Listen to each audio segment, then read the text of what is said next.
theTAILlor here. This is a quick video on how to turn your items inside out. Like I have here a tail I made. As you know, you make your items inside out, and then you need to turn it inside out so it's right side out. Anyhow, they do make kits.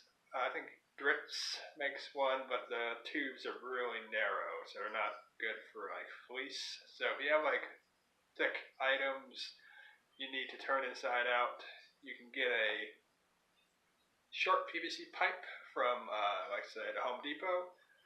This is, I believe, a 1 1/4 inch. It was like 89 cents. And you just need something hollow that's cylindrical. And then, of course, some kind of a chopstick. So what you do is go ahead and insert the pipe inside your item. Make sure it gets all the way to the bottom.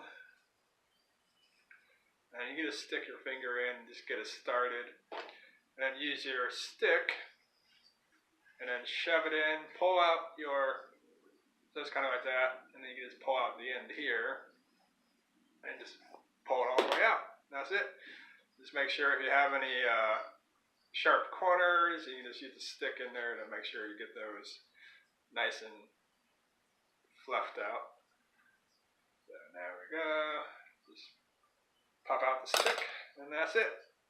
Very simple way, cheap item, cheap stick, and get it done. Thanks for watching.